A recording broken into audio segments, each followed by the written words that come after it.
Kind of himbo-ish mountain man. Yeah, I have a type. I acknowledge that.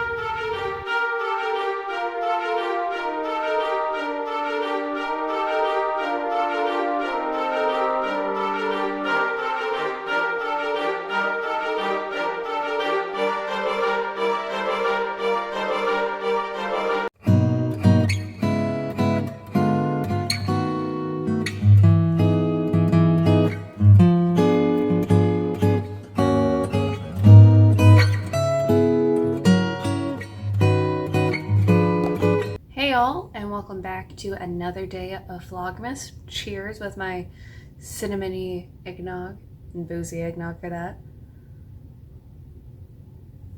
So this drink, the reason I chose this was because of the book that I'm going to be talking about, which is called Mistletoe and Mr. Right by Sarah Morgenthaler. And so this is also actually the second book in the Moose Springs, Alaska book series. The first book was The Tourist Attraction. And this could be a standalone if you really want to. I did appreciate reading the first book. So I kind of was familiar with the town of Moose Springs and some of the characters, because all these characters that we're meeting here, at least the main ones, we were already introduced to in the first book and we know them. I already got attached to Lana, who is the main character of Mistletoe and Mr. Right in the first book. So I was very excited for this sequel. Just as a kind of summary of the book from libro.fm, Lana Montgomery is everything the quirky small town of Moose Springs, Alaska can't stand. A rich socialite with dreams of changing things for the better, but Lana is determined to prove that she belongs, even if that means trading in her stilettos for snow boots and tracking one of the town's hairiest Christmas mysteries, the Santa Moose, an antlered Grinch hellbent on destroying every bit of holiday cheer and tinsel it can sink its teeth into. And really, how hard could it be? The last few years have been tough on Rick Harding, and it's not getting any easier now that his dream girl's back in town. When Lana accidentally tranquilizes him instead of the Santa Moose, it's clear she needs help fast, and this could be his chance of finally catching her eye. It's all out Christmas war. But if they can nab the damn moose before it destroys the town, Rick Harding and Montgomery might finally find a place where they both belong together. Oh, it was so sweet. Okay, so generally, both Tourist Attraction and Mistletoe and Mr. Right are like a very sweet. It is fluff. It is like, it's sugary. It's amazing, and I'm excited. I still need to read the third book. The third book follows a different character, and he's my favorite, and you can probably guess. Oh, so it's called Enjoy the View. I had to look it up quickly, and you can probably guess what the character's like. Easton, he's like Beckett in Love Light Farms, the kind of himbo-ish mountain man. Yeah, I have a type. I acknowledge that. Kind of himbo-ish mountain man. Yeah, I have a type. I acknowledge that. So let's get into talking about this book. I will also specify I listened to the audiobook for this back in October, early November, like late not October, early November. So some things are a little bit rougher. I do think comparing the couples from the first and the second book, I definitely liked Rick and Lana more. And it's not because I didn't like the relationship really between Graham and Zoe, who are the main love interests in the first book. I just can't stand Graham. Graham is annoying. He's a little bit better in this one, but he's so flip-floppy on his, like, he will stand up for Lana, but then also disrespect her at the same time. So I get all sorts of vibes, and he's like really clingy. Or that's the thing I didn't like in the first book, because he's supposed to be the grumpy person. He's grumpy towards tourists, but then Zoe, he's suddenly like, no, she's absolutely perfect and treats her like a manic pixie dream girl. And I'm like, she's not that. She just has a lot of bad luck. Lana definitely is a bit of a caricature of the rich, nice girl, but I'm here for it. And so also, if you're just wondering, it is third person limited, where we go back and forth between both Rick and Lana's point of views really about things. I think that works well in this love story, as we kind of get to watch both of them grow, because they do. That's been kind of fun in that situation. There's a lot of the tropes. We definitely have the two different worlds, because both Lana comes from old money, like old Chicago money, and then Rick is struggling to pay his rent on his pool hall, because Rick owns the pool hall in the town. Also got the fact that Lana is an outsider. She really wants Moose Springs to be her home. She's been in love with Moose Springs since she was a kid, but she's not. She always has to think about her work and her family. She's an outsider versus him being a local. Also with Rick, it is a little bit of a second chance at love kind of trope, because he is a divorcee where his first wife just kind of nopes out. She just can't stand living in Moose Springs anymore, and she was a local. And part of the reason is because of this whole conflict between tourist and local, which we learn about in the first book. And this is a spoiler for the first book. It's a bit of a spoiler, but we learn that Diego, who is a character we meet in the first book, is Rick's nephew through his wife, and Diego is the only person in his family who survived a car accident that was caused by a tourist who was a drunk driver. We see where some of this animosity comes from, and Rick is very much kind of embroiled in it because he's very protective of Diego, and so he wants to make sure Diego's okay. But having the second chance at love, and Diego is actually all for it. Diego is pushing him. Rick is trying to push Diego to go out with Quinn, who Quinn is a sweetheart. I would love another book where Diego and Quinn end up together, because I think it would be really cute, and a slightly different style than the typical, kind of, not formulaic, but outsider girl falls in love with local boy kind of thing. I think it would be cute to have this workplace romance, because Quinn and Diego work together, but that's a different story. Other tropes with Lana is she's that businesswoman that has to learn to love or accept love, because she talks about wanting love throughout the book, but thinking that she would never be really worthy of it from her work schedule perspective. She's got too much work. The Montgomery name comes first before anything else.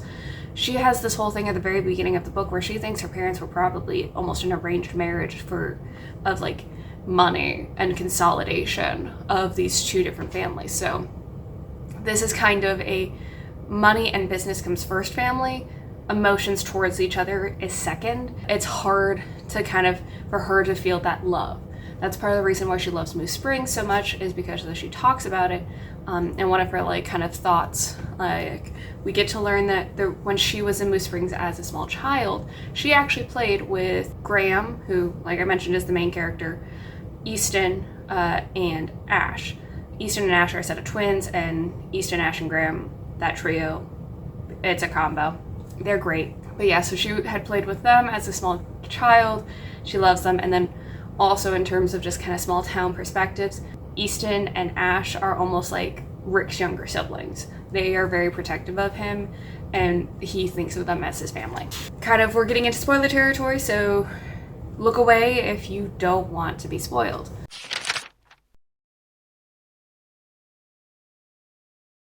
I do think that the relationship got rushed, and this is kind of a thing that was also in the first book, where there was a 2-week time limit on everything, because again, we're getting things close to Christmas. Lana knows that she's gonna have to travel for work again, and so they're kind of playing this thing of okay, we'll see how this goes, but this is not gonna last. Which, I mean, what was that? That was Love Light Farms. I'm a sucker for that kind of story. But it feels more reasonable in this thing of the vacation stuff, which was what Zoe's kind of timer was, makes sense, but it was still felt overly rushed, because Graham was love at first sight with her. But with this one, it was both of them had started to have feelings for each other about 6 months beforehand. I mean, Rick had liked her for a little bit longer. Lana, after he had kind of stood up for her, she was oh, this guy's pretty good looking. He's really sweet. He doesn't hate me, because the town hates her because she ended up buying everybody's buildings, because she's trying to save the town from going under. But Yeah, she was not making any friends by becoming everybody's landlord. Yeah, like I mentioned earlier, I don't mind Graham as much in this book, but that's also because he's not in there as much. But also, I think what would have been interesting, because we do know how close Ash, Easton, and Graham are to Rick, as well as like their relationship to Lana. We have a small talk between Ash and Lana earlier. I think it would have been great to have also had more of those conversations between all three of them, like that, like having those three characters talk with Lana more often and kind of build up more of that personal relationship. I would have really liked it at some point for her to tell them, like, hey, do you guys remember this from like 20 years ago? I think that would have been a really sweet thing for them to bring up, and also kind of bring in the idea of like, she really is trying to look out for Miss Springs.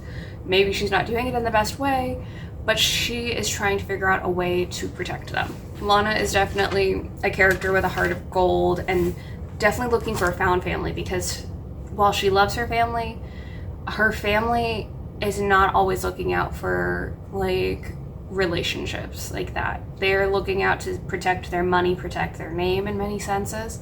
But Lana is just wanting good human connection. That is why she's so close to Zoe, which I do appreciate, because they were kind of they were not a package deal before, but they definitely were like the sisters they never had for each other. In this book, we actually meet Zoe's grandmother, and Zoe's grandmother had adopted Lana, and was all like okay with her just showing up at her house Christmas Eve at like midnight. So I think Lana has found who makes her happy, and the fact is that she does also really work to try to endear herself to the town in many ways. There are things like she was helping Diego because he had gotten arrested after punching a dude. The dude had been handsy with Quinn, and Lana was able to kind of bribe the guy to drop the charges on Diego. She also was in a search to try to like catch the Santa moose, which the moose destroys all of these Christmas decorations. So Lana's like, okay, I'm gonna try to do it, because like Easton had been like, I'm done, I can't try to track this thing again. So she tries. That's also where we get the fun story where they were drinking eggnog. They had not realized it had a crazy amount of cinnamon schnapps. That's why I put the Fireball in, because I was not going to buy a whole bottle of cinnamon schnapps. They hadn't realized that, and so they hear the rustling, and that's when she ends up like grazing that tranquilizer dart on Rick. It's great. It's a funny scene. It's one of like, there's just a lot of these like really silly scenes that happen throughout it, but she was determined to try to like help the town. And she's also helped at like the pool hall when they were having their tournament. She also at one point literally saves one of the kids who fell into the ice. She just jumped in head first pretty much. And it was like, the town really had started to fall in love with her, and by the end, like, also she realizes a better solution to kind of saving the town from almost certain economic failure. With Rick, he is just a sweetheart. He is an absolute sweetheart. He's just down on his luck. He's not been lucky in love in some ways, like, and he just wants to, like, he wants to be everybody's home, and I think that works out well. Lana's looking for a home. He homes everybody. That's why he has a hedgehog. That's why he has actually he ends up with like 2 cats. He already had 1 cat, and they end up adopting another cat. He's taken in Diego, even though he really had no reason, but he didn't have an obligation to take in Diego after his like wife had left. But he did. He stayed. He was the person that Diego could rely on. And you do have the sad thing of that he doesn't think he's good enough. I think partially the fact that his ex-wife left him, also the fact that like we do like there's the financial difference. He's like, I'm run a struggling pool hall where I may actually have to open this up to the tourists and not just be for the locals. He also is there like effectively being told by Lana's mother when he meets her that he's not good enough. He's poor. So therefore, like, why does he want to be with Lana? Does he want to be with her just for her money? He doesn't. He's just like in love with Lana, and he's like also the only person that notices that her hands shake. And they shake more when she's really nervous, but she's got effectively like a tremble in her hands because her parents have traumatized her so much. Like, let's be honest here. Her family has just traumatized her to the point where she cannot do eyeliner. I mean, I can't do eyeliner either, but like, yeah, you get what I mean. I will also acknowledge in this book, the scenes and the vibes are all over the place. You got like the silly ones, like again, the eggnog scene. That is one of those like sitcom ones. That and the party where Rick is in a Santa costume that is too tight for him. Very much a sitcom scene. But then you've got the town hall meeting, which is kind of a meet cute sort of thing.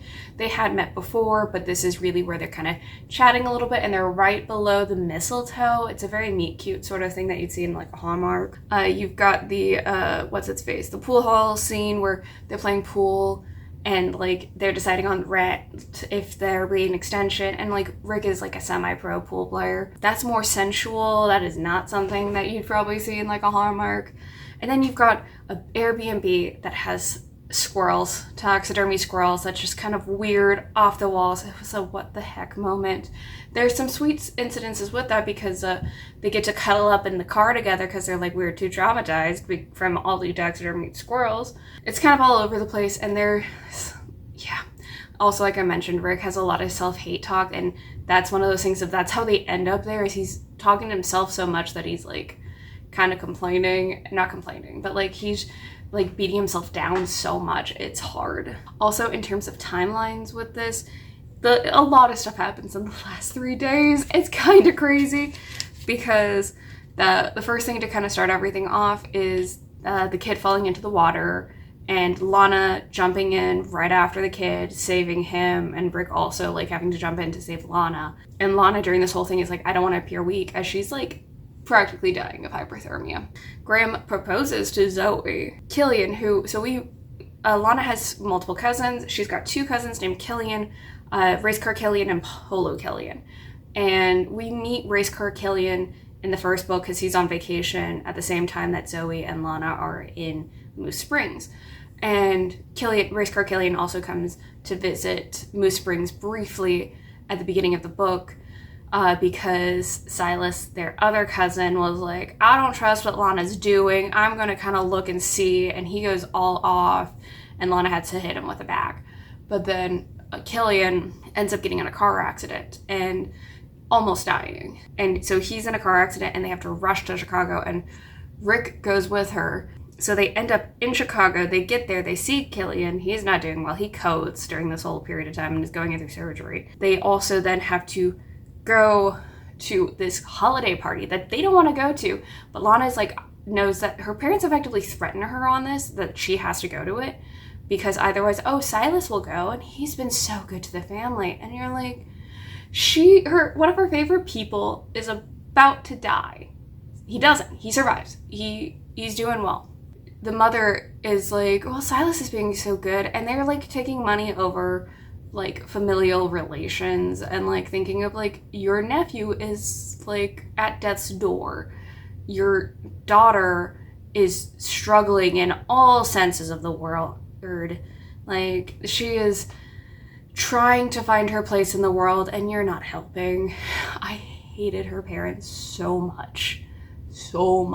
And like the mother also was trying to flirt with Rick at points, I think more in this idea of like seeing if he was there just then for looks, because Lana's like this gorgeous woman and very elegant. But no, the mother also is like, tells Rick, oh, do you really love her? Are you really worthy of my daughter? Are you just there for the money? All that. And that just gets to Rick more and more. He's there trying to be supportive, but like both of them are kind of in a weird space, especially after like they try to get away for a little bit, go to Zoe's grandmother's, and that did help in some ways, but also Rick kind of really started to feel like a fish out of water, and so he nopes out, which is kind of like, really, dude? But also can kind of see wanting, like, doing that after being treated pretty poorly by the family. And then Lana and Killian end up having like kind of a come to Jesus moment, because Lana's like, oh, everything's going so horribly, everybody in the family hates me also, and Killian's like, I'm the one that's the fool, you're like the person that's the steadfast, go after Rick, you deserve to be happy. Out of anybody, you're the one that deserves to be happy. And she finally has like another conversation with her mother of like, do you love my father? And the mother's like, yes, there was no question about it. So I was like, I think that kind of conversation told the mother also, no, this is serious. If she is actually thinking about like trying to find love. And so both of them are rushing back to Alaska. And they do have a sweet conversation and end up happily ever after. It was great. And at the very end, we actually do find out about the Santa Moose because it's attacking red blinking lights. And it's a albino female moose. And Lana's like, Rick, you need to get the Santa costume again. The other critiques, like characters, I mentioned Silas earlier. He's like a cartoon villain, honestly. It's annoying. Like, he made my skin crawl and ugh. Because he was just so weaselly. Because he has a chip on his shoulder because he doesn't have, like, the Montgomery name. Because he's from, like, I think one of the other sides of the family. And he's just trying to weasel his way in to actually get, like, be chair, even though, like, Lana's going to be the, like, head of the company of the Montgomery group. And that's another thing. Because Lana really has to kind of start to separate herself from her family. Because she's like, a Montgomery always does this.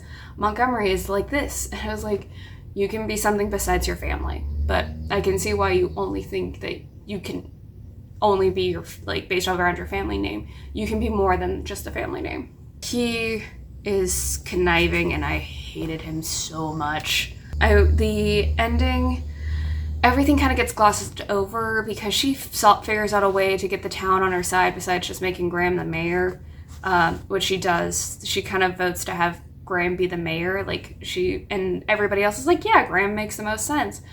Just so they have like one person that is the official talking person between companies and the town. Like that was earlier on that they decided that, but then she ends up just like selling back all of the buildings to everybody, which is a great idea, and like helping them get loans. But I'm like, how? Like, also, how did you convince the rest of the Montgomery group? Because it mentions that like, oh, she called in all her favors and says she owes people things. But what does she owe? How did she get around it? How is this going to make Silas have like go after her even more? Like, how is she going to address this? Because there's like consequences to how this is going to play out, and this is just glossed over in a paragraph. So I was like, oh, there could be way more. They also should have had more of those like deep conversations for relationships. Maybe you don't want to have those deep conversations about like how they decided like how much Lana was going to be traveling, or how they were going to be approaching the fact that Lana has to travel so much. They just say, oh, it's kind of a 2-to-1, 1 week travel, 2 weeks back in Moose Springs. Sweet idea, but like, how is that conversation going to go?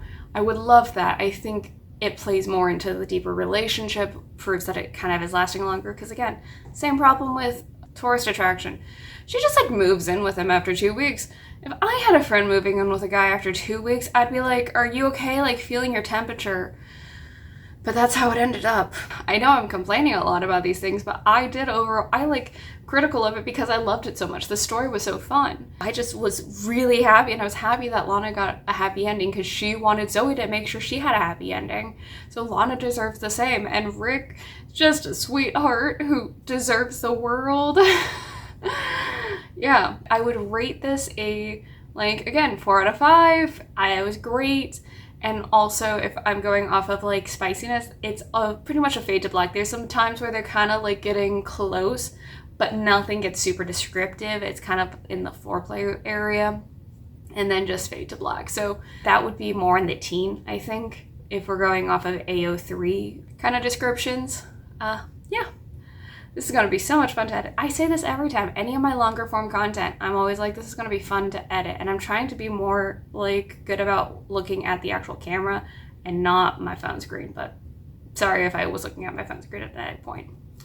That's just going to happen. Thank you guys so much for watching. Please remember to like, comment, share, and subscribe. And I'll see you guys next time. Bye.